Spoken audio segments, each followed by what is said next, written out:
प्रश्न 5, नीचे कुछ त्रिभुजों के चित्रों में उनकी भुजाओं की माप दी गई है, प्रत्येक त्रिभुज का नाम बताएं। प्रश्न 5 का पहला, तो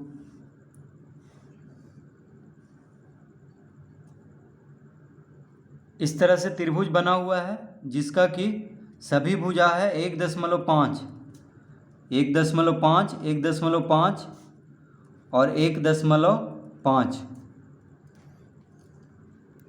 तो इस त्रिभुज में तीनों भुजाएं क्या है, बराबर है। देखिए 1.5 ये भुजा है, ये भी भुजा 1.5 है और ये भी 1.5 है, तो तीनों भुजा बराबर है इसमें। तो वह त्रिभुज जिसका तीनों भुजाएं बराबर हो उसको क्या कहते हैं, समबाहु त्रिभुज। तो ये कौन सा त्रिभुज है, समबाहु त्रिभुज, क्योंकि इसमें तीनों भुजा क्या है, बराबर है। तो जिस त्रिभुज में तीनों भुजा बराबर हो उसको कहते हैं समबाहु त्रिभुज। तो हम लिख देंगे यहाँ पे समबाहु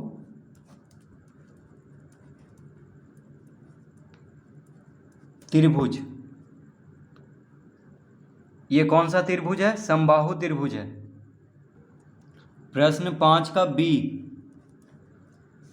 तो इसका चित्र इस तरह से बना हुआ है।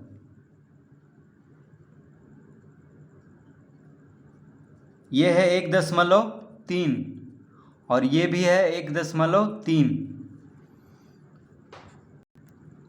तो जिस त्रिभुज में कोई दो भुजा बराबर हो उसको क्या कहते हैं, समद्विबाहु त्रिभुज। तो इस त्रिभुज में देखिए दो भुजा बराबर है 1.3 और 1.3। तो ये कौन सा त्रिभुज है, समद्विबाहु त्रिभुज। तो जिस त्रिभुज में कोई दो भुजा बराबर हो उसको कहते हैं समद्विबाहु त्रिभुज। तो हम यहाँ पे लिख देंगे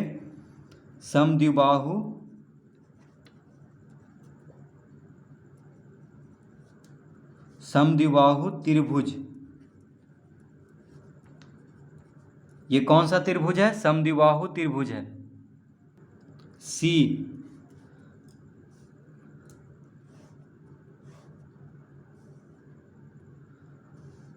तो सी में इस तरह से त्रिभुज बना हुआ है। इसका एक भुजा है 1.5, दूसरा भुजा है 1.8 और तीसरा भुजा है 2.0। तो जिस त्रिभुज में, तो वह त्रिभुज जिसकी तीनों भुजाओं की लंबाइयां अलग अलग हो उसको क्या कहते हैं, विषम बाहु त्रिभुज। तो इसमें देखिए तीनों भुजाओं की लंबाइयां अलग अलग है, यानी तीनों भुजा यहाँ पे अलग अलग लंबाई का है, तो उसको क्या कहेंगे, विषम बाहु त्रिभुज। तो हम लिख लेंगे यहाँ पे विषम बाहु त्रिभुज। ये कौन सा त्रिभुज है, विषम बाहु त्रिभुज है, क्योंकि इसमें तीनों भुजा की लंबाई अलग अलग माप का है, यानी तीनों भुजा अलग अलग लंबाई का है। तो वह त्रिभुज जिसकी तीनों भुजाओं की लंबाइयां अलग अलग हो, विषम बाहु त्रिभुज उसको कहते हैं। तो ये है विषम बाहु त्रिभुज। डी, तो डी में है इस तरह से त्रिभुज बना हुआ है। यह है 2.0, यह है 1.2 और ये भी है 1.2। तो इसको हम कहेंगे समद्विबाहु त्रिभुज। क्या कहेंगे, समद्विबाहु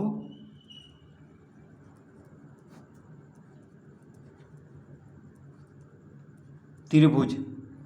तो समद्विबाहु त्रिभुज किसको कहते हैं, वह त्रिभुज जिसकी कोई दो भुजाएं बराबर हों, समद्विबाहु त्रिभुज कहलाता है। तो वह त्रिभुज जिसकी कोई दो भुजाएं बराबर हो, देखिए इसमें दो भुजा बराबर है 1.2 और 1.2, तो इसको क्या कहेंगे, समद्विबाहु त्रिभुज। तो वह त्रिभुज जिसकी कोई दो भुजाएं बराबर हो समद्विबाहु त्रिभुज कहलाता है। तो ये कौन सा त्रिभुज है, समद्विबाहु त्रिभुज। प्रश्न ई, तो ई में जो है इस तरह से त्रिभुज बना हुआ है। देखिए 2.0, 2.0 2.0। तो इसमें तीनों भुजा बराबर है। क्या है? तीनों भुजा बराबर है। तो वह त्रिभुज जिसकी तीनों भुजाएं बराबर हो समबाहु त्रिभुज कहलाता है। तो जिसकी तीनों भुजाएं बराबर हो उसको कौन सा त्रिभुज कहते हैं? समबाहु त्रिभुज। तो हम लिख लेंगे यहाँ पे समबाहु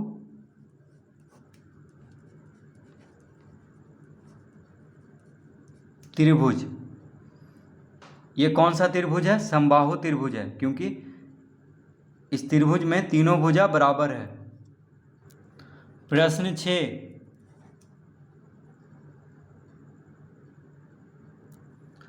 तीन रैखिक बिंदु ए बी तथा सी लें। ए बी बी सी और सी ए को मिलाने से जो आकृति बनती है उसका नाम लिखें। तो कह रहा है तीन रैखिक बिंदु, रैखिक मतलब बिल्कुल सीधा। देखिए इस तरह से तीन रैखिक बिंदु लें,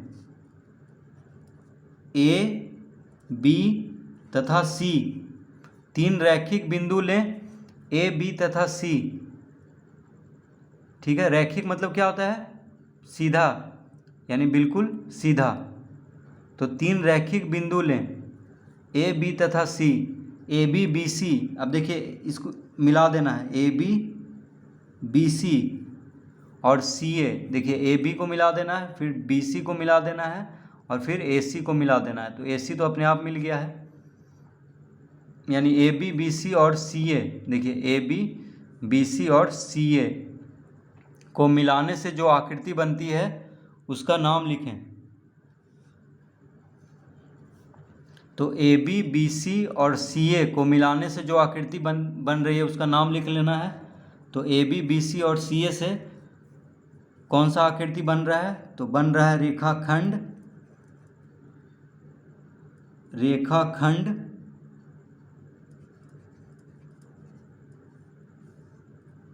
ए सी। देखिए ए बी बी सी और सी ए को मिलाने से क्या बन रहा है? रेखाखंड ए सी। इसको हम कह सकते हैं रेखाखंड ए सी। तो तीन रैखिक बिंदु ए बी तथा सी लें, ए बी बी सी और सी ए को मिलाने से जो आकृति बनती है उसका नाम लिखें। तो पहले तो तीन रैखिक बिंदु यानी बिल्कुल सीधा तीन रैखिक बिंदु ले लेना है, उसके बाद उसका नाम दे देना है ए बी सी। उसके बाद ए बी को, फिर बी सी को और फिर सी ए को मिला देना है। तो जो आकृति बनेगा उसका फिर नाम लिख लेना है। तो ए बी बी सी और सी ए को मिलाने से जो आकृति बन रही है उसका नाम क्या है? रेखाखंड ए सी। तो इस तरह प्रश्न 6 हल करेंगे।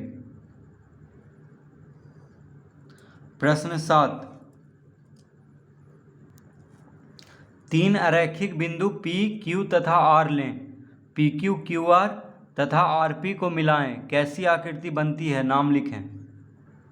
तो तीन अरैखिक बिंदु P, Q तथा R लेना है। देखिए तीन अरैखिक बिंदु यानी कहीं पे भी जहाँ मन हो वहाँ पे तीन अरैखिक बिंदु ले लेना है। ठीक है, P, Q, R, इसको नाम दे देना है P, Q, R।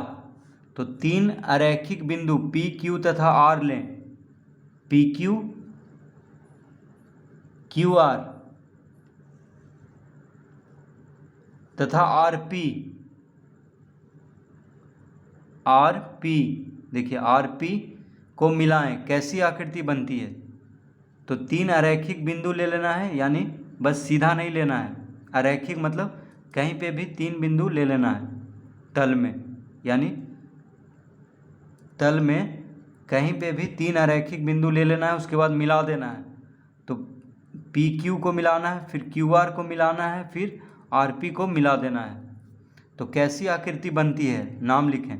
तो कैसी आकृति बन रही है यहाँ पे मिलाने पर? तो यहाँ पे बन रहा है त्रिभुज पी क्यू आर। तो लिख लेंगे त्रिभुज